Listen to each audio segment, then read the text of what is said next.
चलिए यहाँ पे देखिए बायोलॉजी का पार्ट 2 है जो 10th क्लास का यहाँ पे करवा रहे थे 150 ऑब्जेक्टिव। तो यहाँ पे देखिए पहला पार्ट में आपको यहाँ पे 1 से 80 तक ऑब्जेक्टिव करवाए थे, वो भी वीवीआई बहुत बार पूछा गया था। तो इस बार यहाँ पे देखिए आपको यहाँ पे 81 से 150 तक आपको यहाँ पे करवाएंगे। तो अभी तक सब्सक्राइब नहीं किए हैं तो जल्दी से चैनल को सब्सक्राइब कर लीजिएगा, और वीडियो को लाइक नहीं किए हैं तो जल्दी से लाइक कर लीजिएगा। तो यहाँ पे देखिए जितना भी क्वेश्चन है ना सारा यहाँ पे क्वेश्चन बैंक से लाए हैं उठा के। तो यहाँ पे देखिए बहुत बार पूछा भी गया, सब अधिकतर क्वेश्चन आपको यहाँ पे मिल जाएगा। इतना अगर कंप्लीट कर लेते हैं तो आपको यहाँ पे क्वेश्चन एग्जाम में आराम से यहाँ पे बायोलॉजी से अगर पूछ दिया तो पूरा बन जाएगा। तो यहाँ पे देखिए 81 नंबर यहाँ पे बोल रहा है कि जो शरीर का जो तापक्रम कहाँ नियंत्रित होता है, तो इसका राइट आंसर हो जाएगा हाइपोथैलेमस। दूसरा बोल रहा है जो पादप हार्मोन जो होता है, फलों को पकाने वाला कौन सा हार्मोन होता है, तो पादप में तो एथिलीन हो जाता, एथिलीन।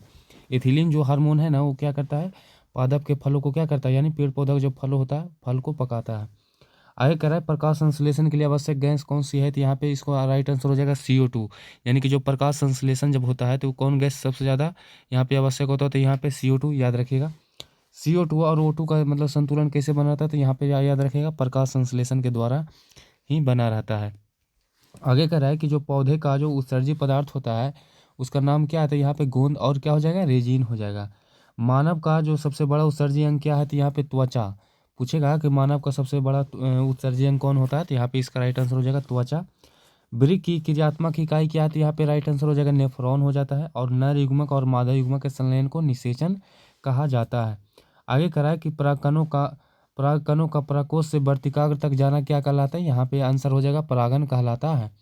अगला क्वेश्चन यहाँ पे देखिए बोल रहा है कि यहाँ पे देखिए बोल रहा है कि डीएनए, डीएनए का जो फुल फॉर्म होता है तो डीऑक्सी राइबो न्यूक्लिक एसिड होता है। और यहाँ पे आरएनए का अगर फुल फॉर्म को दे तो यहाँ पे याद रखेगा राइबो न्यूक्लिक एसिड यहाँ पे होता है। आहार श्रृंखला में पोषक स्तर होते हैं, तो यहाँ पे जो प्रथम पोषक स्तर जो होता है ना क्या होता है, हरे पौधे या उत्पादक होते हैं। एग्जाम में पूछा भी गया है कि हरे पौधे कहलाते हैं, तो यहाँ पे याद रखेगा उत्पादक कहलाते हैं। ऑब्जेक्टिव में बहुत बार पूछा भी गया है 10वां में। और यहाँ पे देखिए ये भी पूछता है कि हरे मतलब कि इनका पत्ता किसके कारण हरा होता है, तो क्लोरोफिल के कारण, ये भी याद रखिएगा। आगे यहाँ पे देखिए बता रहा है, अगला क्वेश्चन है कि गंगा जो योजना कब शुरू की गई थी, गंगा कार्य योजना कब शुरू किया गया था, तो यहाँ पे 1985 में। आगे कह रहा है कि कौन जैव अनिम्नीकरणीय पदार्थ है, तो यहाँ पे DDT हो जाएगा। प्राकृतिक संसाधन कौन है, यहाँ पे ये याद रखिएगा वन हो गया, जल हो गया और खनिज हो गया, ये सब क्या है, प्रकृति के द्वारा दिया गया है। आगे कह रहा है कि जो पीत रस होता है कहाँ से स्रावित होता है, तो यकृत से होता है। और यहाँ पे रक्त के तरल भाग को क्या कहा जाता है, तो यहाँ पे प्लाज्मा कहा जाता है। और रक्त दाब किस यंत्र से मापा जाता है, तो स्फिग्मो मैनोमीटर याद रखिएगा। आगे यहाँ पे कह रहा है हृदय से रक्त को संपूर्ण शरीर में पंप किया जाता है किसके द्वारा, तो निलय। एक वयस्क मनुष्य में कितने दांत होते हैं, तो यहाँ पे 32 दांत होते हैं। ट्रिप्सिन एंजाइम किस किस पर कार्य करता है, तो प्रोटीन। और यहाँ पे देखिए वायवीय श्वसन में कितने अणु होते हैं, तो यहाँ पे 38 अणु बनते हैं। और यहाँ पे देखिए वायवीय से क्वेश्चन आपको यहाँ पे क्वेश्चन बता दें कि इसमें वायवीय और अवायवीय से एग्जाम में इसका डिफरेंस पूछता है, यानी अंतर पूछता है कि वायवीय और अवायवीय में क्या अंतर है। तो एक दो को बता देते हैं। जैसे वायवीय में होता है ये ऑक्सीजन की उपस्थिति में होता है, अवायवीय जो होता है ऑक्सीजन की अनुपस्थिति में होता है। उसके बाद यहाँ पे याद रखिएगा वायवीय में जो होता है ना ज़्यादा ऊर्जा का निर्माण होता है, और अवायवीय में क्या होता है कम ऊर्जा का निर्माण होता है। और यहाँ पे देखिए वायवीय एगो होता है कोशिका द्रव में होता है, वो क्या होता है माइटोकॉन्ड्रिया में होता है, याद रखिएगा। दो तीन मतलब डिफरेंस पूछता है। आगे यहाँ पे देखिए बोला गया है कि जो जठर ग्रंथि कहाँ पाई जाती है, तो अमाशय की दीवार। आगे यहाँ पे राइट आंसर हो जाएगा अमाशय की दीवार। पौधों में जो श्वसन क्रिया किस अंग में होती है, तो प्रत्येक कोशिका में। तिलचट्टा में कितने जोड़े श्वास रंध्र पाए जाते हैं, तो 10 जोड़े। और जो RBC का जो जीवन काल होता है ना 120 दिनों का होता है। और कौन सा जो धमनी या शुद्ध रक्त पहुंचाती है, तो यहाँ पे फुफ्फुस धमनी हो जाएगा। आगे यहाँ पे बोला गया है कि जो पादप अपशिष्ट कहाँ संचित रहते थे, रिक्तिका में। आगे कह रहे हैं पीयूष ग्रंथि को कहा जाता है, तो मास्टर ग्रंथि कहा जाता है। पीयूष ग्रंथि को क्या कहा जाता है, मास्टर ग्रंथि कहा जाता है। और ये भी क्वेश्चन पूछा गया कि दो तंत्रिकाओं कोशिकाओं के बीच की रिक्त स्थानीय को या दूरी को क्या कहते हैं, तो यहाँ पे सिनेप्स कहा जाता है। आगे कह रहा है लैंगर हैंस की दीपिकाएं कहाँ पाई जाती हैं, तो अग्नाशय में। अब यहाँ पे देखिए अगला क्वेश्चन 112 नंबर यहाँ पे बोल रहा है कि तंत्रिका तंत्र का भाग कौन है, तो यहाँ पे मस्तिष्क हो जाएगा, रीढ़ रज्जु हो जाएगा। अंडोत्सर्ग की क्रिया कहाँ होती है, तो यहाँ पे अंडाशय में होती है। एक स्वस्थ जो स्त्री में कितने अंडे उत्सर्जित होते हैं, तो यहाँ पे याद रखिएगा एक जो स्वस्थ स्त्री है उसमें मतलब कि प्रति माह यानी कि एक माह में एक अंडा उत्सर्जित होती है। समजात अंग का उदाहरण क्या है? तो यहाँ पे मनुष्य के हाथ और कुत्ते का अग्रपाद क्या है? समजात अंग के उदाहरण है। और यहाँ पे देखिए आगे करा है कि डीएनए में एक किसके साथ जुड़ा होता है? तो यहाँ पे थाइमीन। आगे करा है कि कृत्रिम परितंत्र का उदाहरण है तो खेत हो गया, बगीचा हो गया। ओजोन परत को हानि पहुंचाने वाला रसायन कौन है? तो यहाँ पे सीएफसी। और भी यहाँ पे बहुत सारा कारक है, जैसे सीएफसी हो गया, जैसे इसको हिंदी में बोलते हैं क्लोरोफ्लोरोकार्बन। एगो होता है एफसी होता है जिसको फ्लोरोकार्बन कहा जाता है। आगे कह रहा है कि ग्लोबल वार्मिंग के लिए मुख्य रूप से कौन जिम्मेवार होता है? तो यहाँ पे CO2 क्या होता है? ग्लोबल वार्मिंग के लिए जिम्मेवार होता है। आगे यहाँ पे देखिए बताया गया है जो टिहरी बांध परियोजना कहाँ है? तो उत्तराखंड में। पीत रस कहाँ से जमा होता है? तो यहाँ पे पित्ताशय में। 90% से अधिक प्लाज्मा क्या है? तो यहाँ पे जल होता है। आगे बोला गया कि जो कवक में पोषण की कौन सी विधि होती है? तो यहाँ पे याद रखिएगा मृतजीवी होता है। अब फूल में जो मादा जनन अंग उसको क्या बोलते हैं? जयांग कहा जाता है। अब पुरुष नसबंदी को क्या कहा जाता है? तो बैसेक्टोमी कहा जाता है। एड्स का संचारण किसके द्वारा होता है? तो यहाँ पे यौन संपर्क के द्वारा एड्स का संचारण होता है। आगे यहाँ पे बोला गया तंत्रिका कोशिका में सूचना किस रूप में संचारित होती है? तो विद्युत संकेत। एटीपी का निर्माण किस में होता है? तो माइटोकॉन्ड्रिया में एटीपी का निर्माण होता है।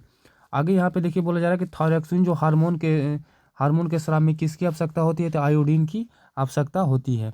आगे यहाँ पे देखिए बोला जा रहा है आयोडीन की कमी से क्या होता है? घेघा रोग भी होता है। आगे यहाँ पे देखिए बताया जा रहा है कि पत्तियों का मुरझाना किस हार्मोन की कमी कारण? तो एब्सिसिक एसिड। ये भी पूछा गया क्वेश्चन है कि जो पत्तियों मुरझा जाता है किस हार्मोन के कारण? तो एब्सिसिक एसिड याद रखिएगा। और यहाँ पे आगे ध्यान दीजिएगा कोशिका झिल्ली किस प्रकार की झिल्ली? तो यहाँ पे अर्धपरगम्य हो जाएगा। जीव विज्ञान का जनक किसे कहा जाता है? तो अरस्तु को बोला जाता है। और जो प्रकाश संश्लेषण के दौरान जो O2 कहाँ से आता है? तो यहाँ पे जल से। यानी जो प्रकाश संश्लेषण पेड़ पौधा करता है तो यहाँ पे O2 कहाँ से आता है? तो यहाँ पे याद रखिएगा जल से। आगे कह रहा है कि रुधिर के किस घटक को जीवन रक्षक कहा जाता है? तो श्वेत रक्त कोशिकाओं के। खुला परिसंचरण तंत्र किसमें पाया जाता है? तो यहाँ पे तिलचट्टा में याद रखिएगा। नेफ्रॉन का मुख्य कार्य क्या होता है? रक्त को छानना। इनका जो मुख्य कार्य होता है क्या होता है? रक्त को छानना होता है। मधुमेह का कारण क्या है? तो यहाँ पे इंसुलिन की कमी। मानव मस्तिष्क का औसत भार कितना होता है? तो 1.4 kg याद रखिएगा। फूल में जो नर जनन अंग उसका नाम क्या होता है? तो पुंकेसर होता है। आगे यहाँ पे देखिए अगला क्वेश्चन यहाँ पे बता रहा है कि निषेचन के बाद अंडाशय किस में बदलता है? तो यहाँ पे फल में बदल जाता है। सॉरी यहाँ पे देखिए निषेचन के बाद जो अंडाशय है इसमें थोड़ा सा ये भी लगता है टाइपिंग मिस्टेक हो गया होगा। अगले बार में आपको यहाँ पे बता देंगे या कमेंट में इसका आंसर यहाँ पे लिख देंगे, डिस्क्रिप्शन में कमेंट में आपको यहाँ पे बता देंगे। अगला क्वेश्चन यहाँ पे देखिए बोल रहा है कि अलैंगिक जनन में कितने जनक भाग लेते हैं? तो यहाँ पे एक, और लेकिन लैंगिक जनन में 2 जनक भाग लेते हैं। मेंडल ने अपने प्रयोग के लिए किस पौधे का चयन किया? तो यहाँ पे मटर के। कौन सा डीएनए एक क्षार नहीं है? तो यहाँ पे यूरेसिल हो जाएगा। आगे कह रहा है कि ऊर्जा के 2 मुख्य स्रोत कौन सी है? तो जीवाश्म ईंधन और सूर्य हो जाएगा। आगे कह रहा है WBC का कार्य क्या होता है? तो रोगों से रक्षा करना। और भी इसका बहुत सारा काम होता है, जैसे शरीर के ताप को मतलब संतुलित रखना, रोग से भी रक्षा करना। और यहाँ पे तीसरा याद रखिएगा, ये भी पूछा गया है। तो ये ऑक्सीजन का क्या करता है? परिवहन करता है। जो WBC होता है क्या करता है? ऑक्सीजन का परिवहन करता है, रोग से रक्षा प्रदान करता है। ये सब याद रखिएगा, पूछा गया है कि रक्त का क्या कार्य होता है।